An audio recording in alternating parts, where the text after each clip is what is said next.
little bit disheveled today, but all is well otherwise. At this point, we've created a nation comprised of 18 semi-independent city-states ranging from a few dozen to a few thousand citizens each, divided into two distinct environmental areas. We have history and traditions. We have a working economy. We have superstitions, languages, a military, and a government. We have cultures, resources, and skill sets. We have a number of different habitats where different peoples can live and thrive. We have the leaders of these populations to act as NPCs, as well as a couple of other influential individuals. We have revered ancestors, ancient, divinely empowered undead, a repeatedly cloned wizard, and a neutrally aligned, fiendish immortal orchardist to act as warlock patrons, or in some cases to be treated as deities for clerics to follow.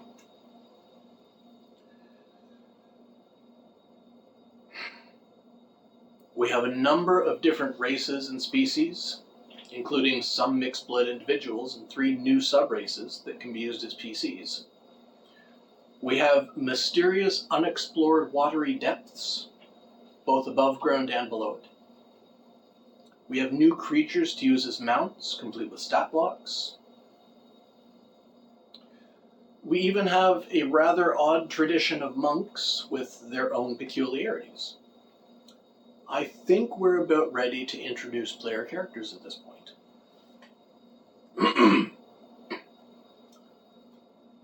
So to begin with that idea, within about 5 years of the founding of Kelgalat, the Imperatrix of the kobolds and the Great Gwen of the goblins decided the time had finally come. Ulpeha's ancient prediction had come true. The population had grown within Texta, and there were no longer enough stations within the mountain to place all of the soldiers performing their national service for their 2nd year. The decision was made to re-establish the borders. Upon graduating their training year, some of the soldiers would be sent beyond the mountain. Their first task would be to assess the state of the land, determine where it might be suitable to establish settlements, open the road, if possible, and discover what resources were available. Next, they are to locate and, if necessary, reconstruct the Mancio and the gates. Then to patrol the wall, the ancient wall, and repair it where needed, and guard the border. This would be the 2nd year of their station and complete their national service. The campaign can begin at the graduation ceremony. The player characters, having completed a year of military training, should start at level 2. Their first level, no matter what character class they are, should include proficiencies in survival, some form of crafting relating to engineering or construction, and at least 1 melee and 1 range weapon.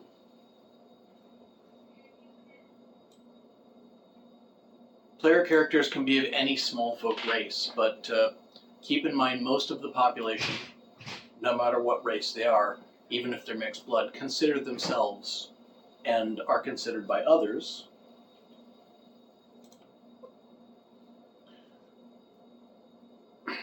to be either kobolds or goblins, depending on whether or not they lay eggs. Their languages should include both goblin and kobold draconic, no matter what race they are. Station, being where you are stationed to serve for your military service, is supposed to be determined by lottery. So the DM has the option to play this out. Make everybody wonder.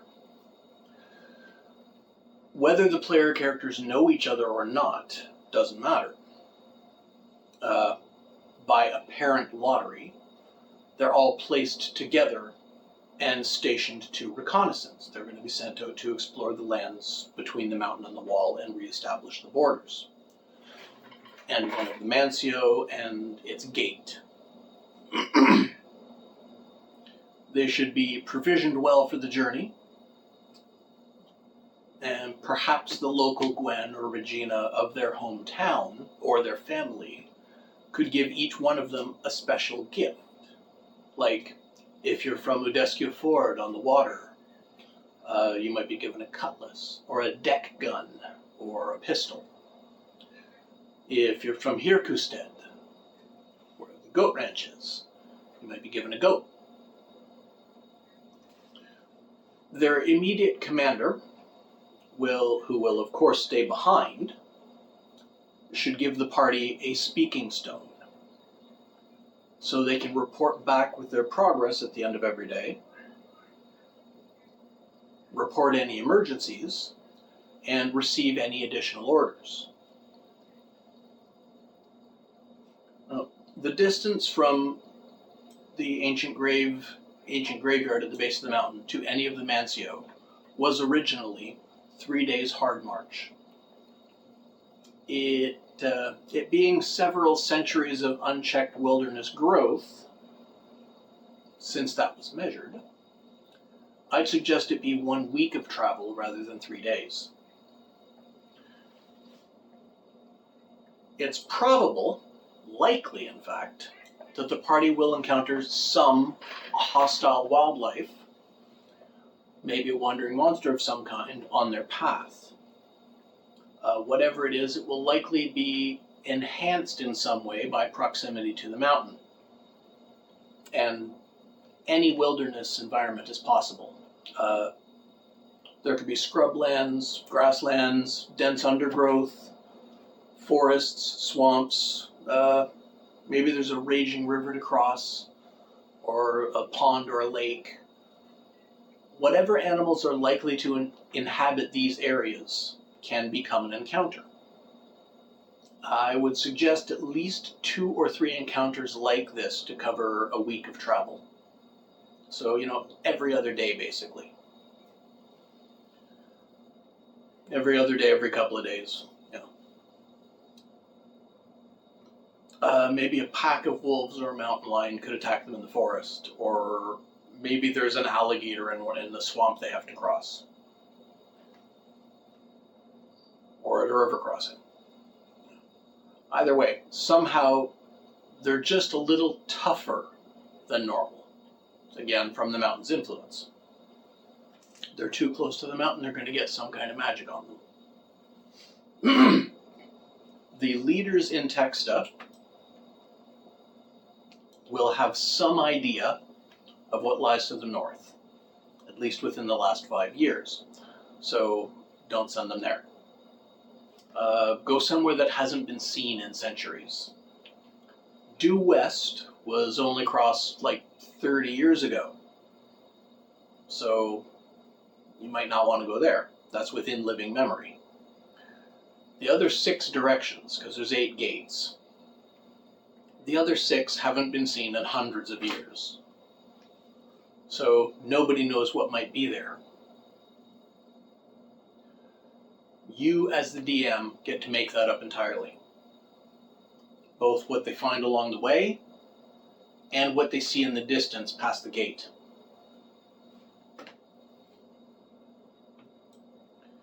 To really mess with your party, or just make the campaign a little more interesting for them, add some stakes to it.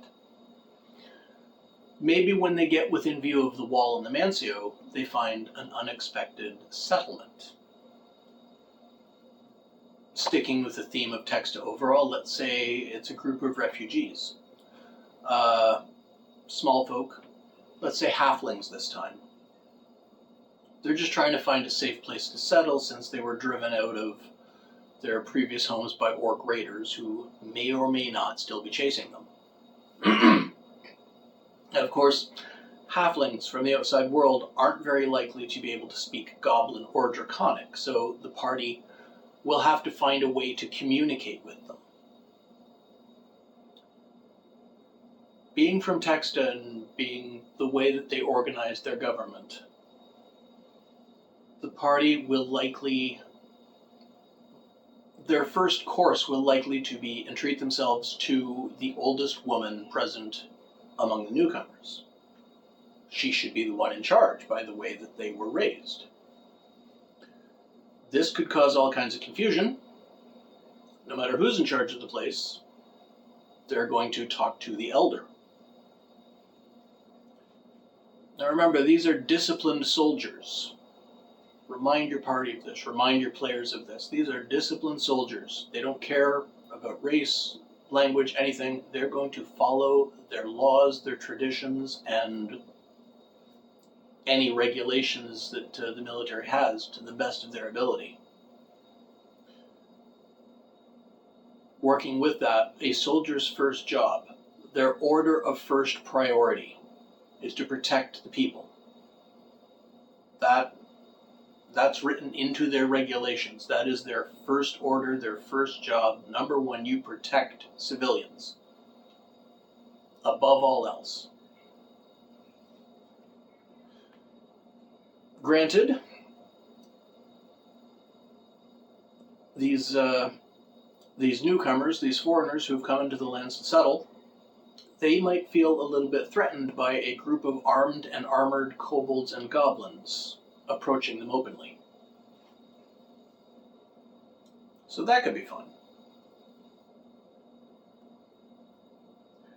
Once the party can get a grasp on communication with the newcomers and can explain what and who they are and where they are, they can get back to the task of reaching the wall, rebuilding the Mancio and the gate, and guarding the border.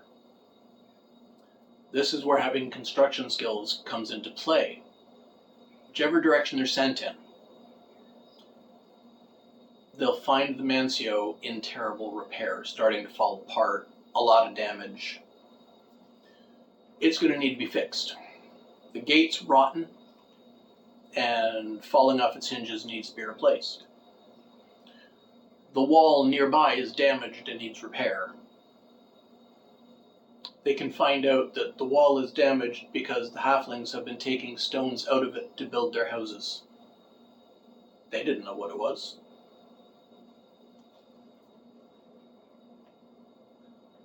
Maybe they can get help from the halflings. Maybe they can do it all by themselves. That's between you and your players. While they're in the process of rebuilding, by this point they should have been able to gain at least 1 or 2 levels. But at this point, when they're close to finished, but not quite, something should approach them. From outside the border. It could be gnolls, orcs, humans, elves, dwarves, hobgoblins. It could be anything. But a hostile group, let's say scouts and heralds, who are letting people know ahead of time that their army is on the way. They want to come and claim territory in the name of some kingdom or some tribe or something, a god, whatever. And they want everyone out so that they can come in and claim clear lands. I could see medieval fantasy armies doing stuff like that, sending out a warning ahead of time, giving people time to leave. So, let the party parley with them, let them argue with them, let them talk it out. But they find out the rest of the army, their force, will arrive in 7 days. They make the suggestion that if you're still here when they arrive, you'll be killed. Okay. So that gives your PCs, your party, 7 days to prepare whatever, to finish their work on the wall and the gate, and prepare whatever traps and defenses they can manage. They also have to report this to their commander. Now remember, it took them 7 days to get here from the bottom of the mountain. It'll take a couple of days longer from inside the mountain. So backup won't arrive before the attack comes. They're on their own. They've got a 20-foot stone wall, a heavy gate that they can lock. They can run a bar across it and lock it. They got a stone building they can hole up in for their own defense, but that's all they've got, unless they build defenses themselves. Plus, they have a village nearby that it's their job to protect, above and beyond anything else. So your player characters, your party, they're the only thing there. They've got no backup, no recourse, no run away and hide. This is what they've got to do. Whatever numbers you decide to send, whatever enemies you decide to have attack them, it should be a really tough battle. But they're trained soldiers. They should know how to throw together a ballista or a trebuchet or something. Plus, they're goblins and kobolds. They should have the instincts and abilities to work together as a team, set traps, and use guerrilla tactics. Let them go crazy with it. No matter who's attacking them, no one should expect a coordinated defense from, 4 to 6 goblins and kobolds. If the party, during this battle when it happens, if the party is managing to stay alive and drive off the enemy or hold them out, just keep them outside the wall, let them do it, let them win, they can be heroes. If the party is about to die, if they're falling, if they're faltering, have the reinforcements arrive, the first wave, the cavalry, if you will. Have them arrive just in the nick of time, just before the last one of the party is going unconscious. They just get to hear it and see it when they arrive. Say, 100 kobolds riding bats, firing arrows and throwing spears and fire bombs, and 100 goblins charging in riding goats. The fastest ones. Just the first ones to arrive. So they get there just as the party's going unconscious. So the party still get to be heroes. Make the whole thing epic. Remember, they've still got a whole year left to man this station, and they didn't give it up, so they still get to be heroes. You could have a closing scene after everything, with the party still doing their job, basically being border guards, hanging out with the halfling neighbors, maybe make it so the old woman that they tried to talk to before became the official Gwen of this new settlement. Everybody gets a happily ever after at the end of it. I'd say that'd be a good campaign start.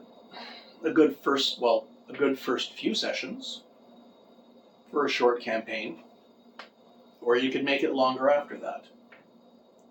Make up what's outside the walls. Have more people coming and going. Have more settlements starting. You could expand from this point. I think it'd be a fun campaign, but let me know what you think. What would you do differently? Who would you have attacking them? What kinds of encounters would you use along their path? What kind of environments? And as always, like, share, comment, and subscribe. I'll talk to you next time.